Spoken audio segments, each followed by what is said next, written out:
드립니다. 오늘 우리에게 주시는 하나님의 말씀은 신약 성경 요한복음 14장 1절에서 7절 말씀입니다.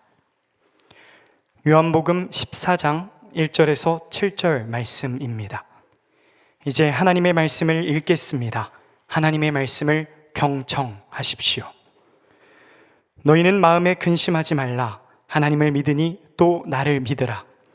내 아버지 집에 거할 곳이 많도다. 그렇지 않으면 너희에게 일렀으리라.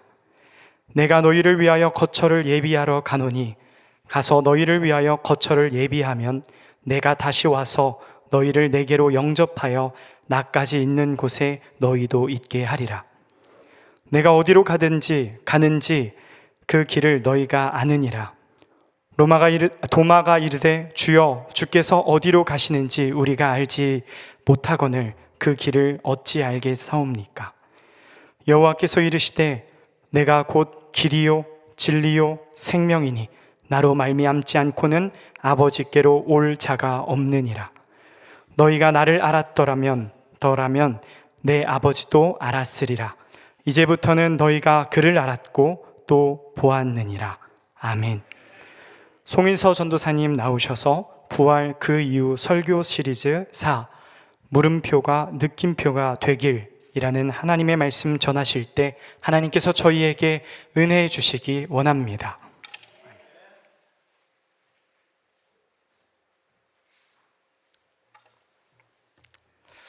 안녕하세요. 부활 이후 네 번째 주일 예배 나오신 모든 분들을 주님의 이름으로 환영합니다. 우리 성도님들께서는 주일날 이렇게 예배에 나올 때 어떤 마음 또 어떤 기대를 가지고 나오시는지요? 저처럼 어렸을 때부터 신앙생활 하신 분들, 교회 생활을 오래 하신 분들은 이렇게 주일날 나오시는 것이 하루 이틀 일이 아니실 텐데 오늘 나오실 때 어떤 마음 그리고 어떤 생각을 가지고 나오셨는지요? 곤란하니까 묻지 마라. 아무 생각 없이 왔다. 그냥 왔다. 오던 대로 왔다. 그렇게 생각하시는 분들도 계실지 모르겠습니다. 매 주일이 반복이 되기 때문에 사실 큰 기대 또 큰 마음 없이 저희가 주일날 교회에 오기도 합니다. 그런데 저는 저와 여러분들이 이런 마음 또 이런 기대를 가지고 예배 자리에 나오면 좋겠다라는 생각이 듭니다. 일주일에 많은 시간을 세상에서 보내고 딱 1시간, 주일날 1시간에 이 예배 자리에 나오는데 이 자리에서 내가 누구인지를 분명히 깨닫고 가면 좋겠다. 하나님 안에서 이 교회의 시간 그리고 하나님의 시간을 우리가 함께 통과하면서 예수 그리스도 안에서 우리가 누구인지 그리고 나의 삶의 의미와 방향과 목적을 찾고 돌아가는 그런 복된 시간이 되시기를 소원합니다. 우리 강우준 선생님께서 광고해 주셨듯이 오늘 오후 3시에 제 목사 안수식 그리고 위임식이 담임 목사 위임식이 있습니다. 아시는 분들은 아시겠지만은 제가 평생 신학 교수로 사역을 할 줄 알았습니다. 제가 신학 교수로 제 커리어를 마치게 될 줄 알았습니다. 하나님께서 저에게 주신 그 성향과 기질이 사실은 학자에 잘 맞고 교수에 잘 맞습니다. 그리고 11년 동안 제가 신학교에서 강의를 했는데 학생들을 가르치는 것을 참 좋아했고 또 지금도 학생들을 가르치는 것을 그 무엇보다도 좋아합니다. 제가 교회 사역이 없는 그 월요일에는 신학교에 가서 한 강의씩 가르치고 있는데 그때도 여전히 교수 자리가 제 자리 같고 여전히 강의실이 제 집처럼 편한 것이 사실입니다. 하나님께서 제가 일반 대학을 다닐 때 신학의 길로 부르셨던 것처럼 또 이 하나님께서 저를 예상치도 못했던 한인교회 또 목회의 길로 부르셨습니다. 이런 말이 있습니다. 당신이 목회 소명이 있다라는 것을 어떻게 알 수 있는가? 한번 도망쳐봐라. 한번 도망쳐보고 피해봐라. 도망쳐보고 피해봐도 계속 이 소명이 따라오면은 그것은 하나님께서 부르신 길이다. 제가 올해 이제 나이가 50세가 되는데 저라고 왜 안 도망쳐 봤겠습니까? 저라고 왜 안 피해 봤겠습니까? 저라고 왜 저에게 너무나 잘 맞는 이 신학교 교수 사역을 계속 하고 싶지 않겠습니까? 그러나 마치 아브라함이 하나님께서 말씀하셨기 때문에 어디로 가야 되는지 알려주지 않았어도 아브라함이 하나님께서 말씀하셨기 때문에 순종했던 것처럼 저도 다른 것은 하나도 없고 하나님께서 부르시기 때문에, 하나님께서 말씀하시고 또 명령하시기 때문에 순종하는 마음으로 이 길을 가고자 합니다. 아직까지 제 머릿속에 많은 물음표들이 있는 것이 솔직한 심정입니다. 신학교 교수 사역을 잘하고 있었는데, 지금도 잘하고 있고, 근데 왜 하나님께서 나를 목회의 길로 부르셨을까? 그리고 왜 하나님께서 나를 이 오렌지 가나안 장로교회 목회자로, 담임 목회자로 지금 부르시는가? 아직 여러 물음표가 가득한 채 하나님의 말씀에 순종하여서 이 길을 출발을 하고자 합니다. 근데 오늘 본문을 보니까는 저만 헤매고 있는 것은 아니다 싶습니다. 저만 헤매고 있는 것이 아니라 예수 그리스도의 제자들, 주님과 3년을 동고동락했다라고 하는 이 예수 그리스도의 제자들도 갈팡질팡하고 또 헤매고 있다 싶습니다. 저는 그렇다 치고, 그런데 왜 예수님의 제자들은 마찬가지로 헤매고 있을까요? 우리 오늘 본문의 앞장에 있는 13장 36절의 말씀을 한번 같이 읽도록 하겠습니다. 36절입니다. 시작. 시몬 베드로가 이르되 주여 어디로 가시나이까? 예수께서 대답하시되 내가 가는 곳에 내가 지금은 따라올 수 없으나 후에는 따라오리라. 베드로를 포함한 예수님의 제자들이 왜 갈팡질팡하고 있을까요? 왜 오락가락하고 있고 헤매고 있을까요? 베드로가 지금 예수 그리스도께 드린 그 질문은 무엇인가요? 주님, 어디로 가십니까? 주님, 도대체 저희들을 떠나서 어디로 가시겠다라는 그런 말씀입니까? 베드로를 비롯한 이 갈릴리 출신 이 제자들은 사실은 주님을 만나기 전까지는 삶의 길과 또 방향을 잃어버렸던 사람들입니다. 오랜 로마 제국의 이 압제, 이 착취를 당했던 사람들, 그래서 하루 벌어서 하루 먹고 살던 이 어부들, 그리고 동네 사람들에게 매국노라는 손가락질을 들었던 그 세리들이 이 예수 그리스도의 제자들입니다. 삶의 길을 잃었고 목적을 잃었던 이 제자들을 그러나 예수 그리스도께서 만나주시고 이 제자들을 한 사람 한 사람 부르십니다. 나를 따르라. 나를 따라오너라. 아무 인생과 목적이 없는 너희들 나를 따라오너라. 내가 사람을 낚는 어부가 되게 하겠다. 내가 사람을 세우고 그리고 사람을 살리는 그 소명자가 되게 하겠다라고 예수께서 제자들을 부르십니다. 제자들이 예수 그리스도를 만났기 때문에 마치 길을 찾은 줄 알았습니다. 인생의 방향과 목적과 의미를 찾은 줄 알았습니다. 그래서 그들이 갖고 있는 모든 것들을 버려놓고 가족도 버리고 생계도 포기하고 그의 일터도 다 버리고 예수 그리스도를 따라서 저 북쪽 갈릴리에서 남쪽 예루살렘까지 내려왔습니다. 예수님께서 예루살렘에 입성만 하신다면, 이 성에 들어만 가신다면 예수 그리스도께서 유대인의 왕이 되실 것이다.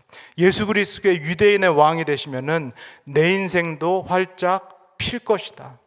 내 인생에도 앞으로 꽃길이 열릴 것이다. 그 기대를 가지고 제자들이 예수 그리스도를 따라왔습니다. 그런데 이 제자들에게 예수 그리스도께서 무엇이라고 말씀하시나요? 제자들은 이 기대를 가지고 예수 그리스도를 따라왔는데 베드로를 포함한 제자들에게 예수 그리스도께서 무엇이라고 말씀하시나요? 당신께서 앞서 가시겠다라고 그 길은 어떤 길이다라고 말씀하시나요? 꽃길이 아니라, 넓은 길이 아니라 좁은 길이다. 많은 사람들이 원하는 넓고 그리고 꽃이 뿌려져 있는 그 화려한 길이 아니라 내가 너희들 앞서 걸어갈 그 길은 좁은 길이다. 십자가의 길이다. 고난의 길이다. 고통의 길이다. 심지어는 죽음의 길이다라고 말씀을 하십니다.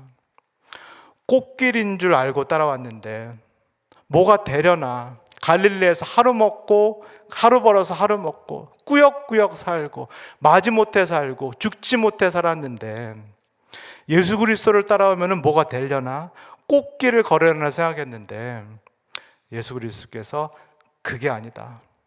내가 걷고자 하는 길은 좁은 길이요 그리고 십자가의 길이다라고 말씀을 합니다.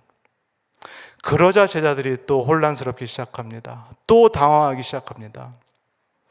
마치 구약에서 이스라엘 백성이 모세의 인도를 따라서 출애굽을 했을 때 이제 더 이상 바로의 압제를 받지 않나 보다.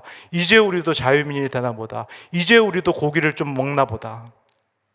그런 생각을 하고 광야에 들어갔는데 무엇을 맞닥뜨리나요? 고기는커녕 물도 없고 먹을 것도 하나도 없는 그런 환경을 맞닥뜨리면서 그 이스라엘 백성들이 느꼈던 그 감정, 또 길을 잃은 것 같은, 또 혼란스러운 그 감정을 이 예수 그리스도의 제자들이 느끼기 시작합니다. 다시 머릿속에 물음표들이 또 막 떠는, 이 제자들의 머릿속에 물음표가 막 떠오르는 이 상황에서 제자들에게 예수님이 이렇게 말씀합니다. 우리 1절을 같이 읽도록 하겠습니다. 시작. 너희는 마음에 근심하지 말라. 하나님을 믿으니 또 나를 믿으라. 여기서 우리 성도님들께서 한번 깊이 생각해 보시면 좋겠습니다. 우리가 예수 그리스도는 살아계신 참 하나님이다라고 신앙 고백을 합니다. 그런데 예수 그리스도는 또 누구시기도 한가요? 참 하나님이자 동시에 참 인간이십니다. 예수 그리스도께서 저와 여러분들과 똑같은 참 인간이시다라는 말씀은 예수 그리스도께도 무엇이 있다라는 말씀일까요? 마음 그리고 감정이 있다라는 말씀입니다. 제가 목회자지만은 우리 성도님들이 느끼는 똑같은 감정을 느끼는 것처럼 하나도 다를 것 없이 저와 여러분들이 똑같은 동일한 감정을 느끼는 것처럼 예수 그리스도도 참 인간이시기 때문에 우리와 똑같은 감정을 느끼십니다. 그렇다면 예수 그리스도께서 근심이 있으실까요? 예수 그리스도께서도 염려하실까요? 예수 그리스도께서도 걱정하시고 때로는 불안해하실까요? 우리가 함께 읽는 복음서들 그리고 요한복음의 내용을 한번 떠올려 보시면 좋겠습니다. 예수 그리스도께서 그가 사랑했던 나사로가 죽었을 때 근심하고 슬퍼하십니다. 예수 그리스도께서 자신의 제자들 중에 한 명이었던 가룟 유다가 당신을 배반할 것을 아시고 슬퍼하시고 근심하시고 염려하셨습니다. 예수 그리스도께서 나는 고난의 길을 가겠다, 십자가의 길을 가겠다라고 말씀하셨지만 예수님도 겟세마네 동산에서 어떻게 기도하셨나요? 이 잔을 피할 수만 있다면 피하고 싶습니다. 이 길을 피할 수만 있다면 피하고 싶습니다라고 아버지 하나님께 기도를 하십니다. 예수님이 떠나신다라는 이 이야기를 듣고 불안해하는 이 예수 그리스도의 제자들, 그리고 우리와 똑같이 참 인간이시기 때문에 동일한 감정을 느끼시는, 그래서 제자들의 심정을 너무나도 잘 아는 이 예수 그리스도. 그러나 이 예수 그리스도께서 왜 제자들에게 마음에 근심하지 말아라라고 말씀할까요? 하나님을 믿으니 나를 믿으라라고 그렇게 말씀하시고 왜 그렇게 명령을 하실까요? 우리 2절에서 3절까지를 한번 읽겠습니다. 시작. 내 아버지 집에 거할 곳이 많도다. 그렇지 않으면 너희에게 일렀으리라. 내가 너희를 위하여 거처를 예비하러 가노니 가서 너희를 위하여 거치를 예비하면 내가 다시 와서 너희를 내게로 영접하여 나 있는 곳에 너희도 있게 하리라. 예수님의 말씀이 어떻게 들리시나요? 지금 제자들은 다시 길을 잃은 것 같아서 너무나 혼란스럽고 당황스럽습니다. 그래서 예수님께 묻습니다. 주여, 어디로 가시나이까?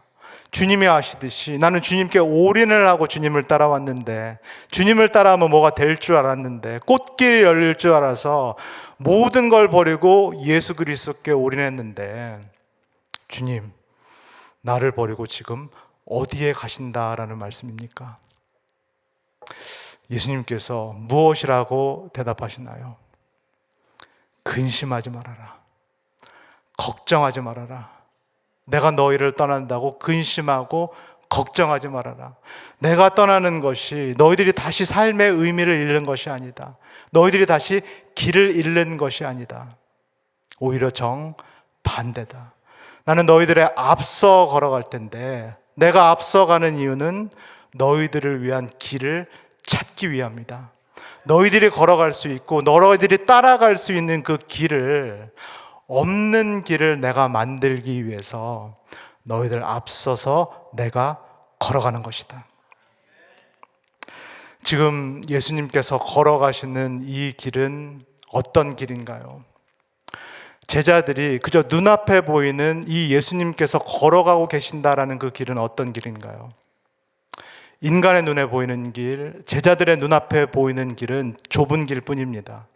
십자가의 길뿐이고 고난을 당하는 길, 고통을 당하는 길, 죽음을 당하는 그 길뿐입니다.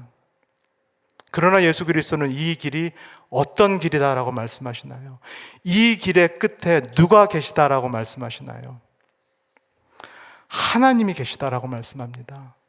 예수 그리스도께서 이 길을 피하지 않으시는 이유, 이 고난의 길을 통과해서 나아가시는 이유는 그 길의 끝에 하나님이 계시기 때문입니다. 죽음이라는 이 길 끝에 부활하신 예수 그리스도가 만나는 하나님이 계시기 때문입니다. 그래서 제자들에게 말씀합니다. 내가 지금 이 죽음을 통과하고 뚫고 가는 이유는 너희들을 위함이다.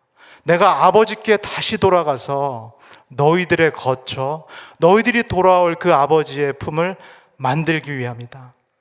너희들은 지금 있는 그대로는 절대로 하나님 아버지께 나아갈 수가 없다. 너희들은 너희들의 죄 때문에 하나님께 스스로 절대로 너희들의 힘으로 나아갈 수가 없다. 너희들이 어떻게 생각할지 모르겠지만 너희들은 본질상 하나님의 자녀가 아니라 죄 때문에 진노의 자녀들이다. 이 길을 나아갈 수 있는 것이 아니라 오히려 반대의 길, 하나님의 징계와 하나님의 심판을 받을 수밖에 없다. 그러나 내가 너희들을 위해서, 너희들을 대신해서 이 십자가의 길, 이 죽음의 길을 통과해 나가겠다. 그래서 내가 너희들로 하여금 다시금 하나님 품에 돌아올 수 있도록, 다시금 하나님께 돌아올 수 있는 그 길을 스스로 만들어내겠다라고 예수님께서 제자들에게, 그리고 우리들에게 약속하여 주십니다. 그리고 제자들에게, 그리고 우리들에게 예수님께서 마지막으로 그 유명한 말씀을 해주십니다. 우리 6절에서 7절까지를 한번 읽겠습니다. 시작. 예수께서 이르시되 내가 곧 길이요 진리요 생명이니 나로 말미암지 않고는 아버지께로 올 자가 없느니라. 너희가 나를 알았더라면 내 아버지도 알았으리로다.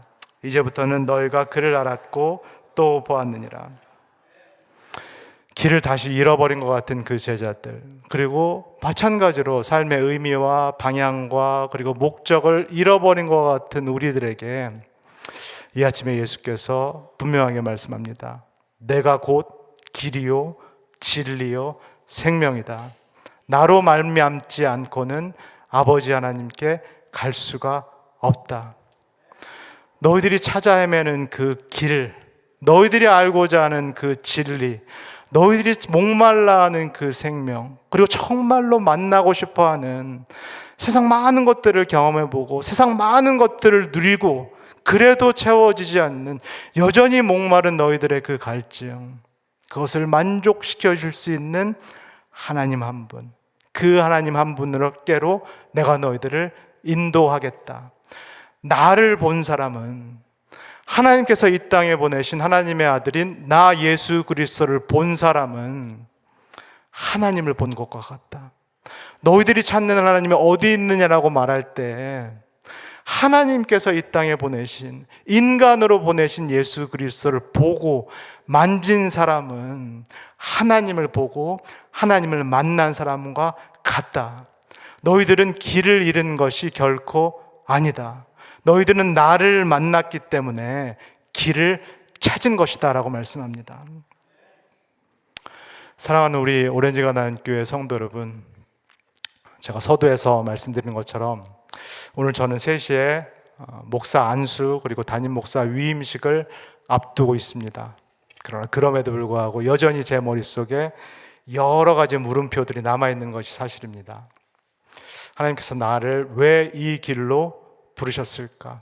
하나님께서 왜 나에게 이 교회 그리고 이 사역을 맡기셨을까? 내가 과연 잘 할 수 있을까? 내가 이 길을 하나님께서 원하시는 대로 과연 걸어갈 수 있을까라는 그런 물음표들이 3시의 안수식을 앞두고 여전히 제 머릿속에 남아있는 것이 사실입니다. 그래서 어떤 분들은 속으로 실망하실지 모르겠습니다. 더 나아가서 어떤 분들은 시험에 드실지도 모르겠습니다. 어떻게 사역자가 저럴 수 있는가? 어떻게 안수를 받는다는 사람 머릿속에 여전히 물음표가 남아있는가? 저 양반이 신학교수를 11년을 했다라고 하는데, 목회 후보자들을 가르쳤다라고 하는데, 어떻게 본인의 머릿속에는 여전히 물음표가 남아있는가? 이렇게 생각하시는 분들도 계실지 모르겠습니다. 근데 제가 우리 성도님들께 한번 질문을 드려보도록 하겠습니다. 저보다 더 오래 인생을 사신 분들이 많이 계시고 저보다 신앙생활도 더 길게 하신 분들이 많이 계신데, 그렇다면 성도님들의 머릿속에는 물음표가 없으신지요? 성도님들은 남은 삶에 대한 그 의미와 방향과 목적을 다 찾고 발견하셨는지요? 어쩌면은 인생이라는 것, 삶 전체가 하나의 큰 물음표가 아닐까요? 우리가 이 땅을 살아간다라는 것, 우리가 이 땅에 존재하는 것 자체가 사실 우리에게는 늘 큰 물음표가 아닐까요? 태어나면서부터 죽을 때까지, 요람에서 무덤까지 이 인생 가운데 늘 큰 물음표를 안고 살아가는 저와 여러분들께 그런 하나님께서 오늘 큰 느낌표 하나를 선물로 주십니다. 예수 그리스도, 나는 길이요 진리요 생명이고 나로 말미암지 않고는 하나님께로 나아갈 수 없다라고 말씀하시는 이 예수 그리스도, 이 예수 그리스도께서 여러분들의 물음표와 같은 삶에 큰 느낌표가 되시기를 소원합니다. 여러분들의 삶 가운데 이 예수 그리스도 한 분만이 나침판이 되시고 이정표가 되시기를 소원합니다. 우리 삶에 가까이 내려오신, 우리를 사랑하셔서 인간이 되시기까지 가까이 내려오신 이 예수 그리스도 한 분만이 여전히 물음표가 남아있는 우리 인생의 길, 이 인생의 내비게이션, 이 GPS의 최종 목적지가 되기를 소원합니다. 그리고 예수 그리스도를 통하여서 우리가 그토록 만나기를 원하는 하나님, 다른 모든 것들을 누리고 모든 것들을 성취해도 여전히 목마를 수밖에 없고 갈증이 넘치는 나의 삶, 나의 영혼을 채워줄 수 있는 이 살아계신 하나님을 예수 그리스도를 통하여서 꼭 만나실 수 있기를 소원합니다. 하나님과 함께하는 삶이 곧 구원이고 영생입니다. 예수 그리스도께서 영생을 주신다라는 것은 그리스도를 통하여서 하나님을 만나게 해주겠다. 그리고 그리스도를 통하여서 이 하나님과 영원한 친교, 영원한 사귐을 누리게 해주시겠다라는 우리를 향한 하나님의 약속인 것입니다. 오늘 예배를 마치고 또 일주일 동안의 세상을 사실 때 이 예수 그리스도를 통하여서 하나님을 풍성히 누리시는 모든 성도님들 되시기를 소원합니다. 이 땅에서도 하나님과 함께하는 삶, 하나님과 연합하는 삶, 하나님과 친밀히 교제하고 사귀는 그 영원한 생명의 삶, 복된 삶을 충실히 그리고 충만히 누리시는 모든 성도님 되시기를 주 예수 그리스도의 이름으로 간절히 소원합니다. 다 같이 기도하겠습니다. 사랑해 주님 감사합니다. 길을 잃은 것 같고 때로는 내 삶의 의미와 방향과 목적을 몰라서 헤매일 때가 많습니다. 순간순간뿐만 아니라 내 인생 전체가 물음표같이 느껴질 때가 우리 삶 가운데 있습니다. 하나님, 그러나 우리에게 예수 그리스도께서 느낌표로 다가오셨음을 믿습니다. 예수 그리스도께서 느낌표로 다가오셨고 내 삶의 이정표와 나침반 되심을 믿습니다. 예수 그리스도를 통하여서 하나님, 나도 하나님을 날마다 경험하기를 소원합니다. 예수 그리스도를 통하여서 하나님을 날마다 맛보아하는 그 영생의 삶을 우리 모두 이 땅에서 누릴 수 있도록 우리를 축복하여 주시옵소서. 감사를 드리며 예수님의 이름으로 기도합니다. 아멘.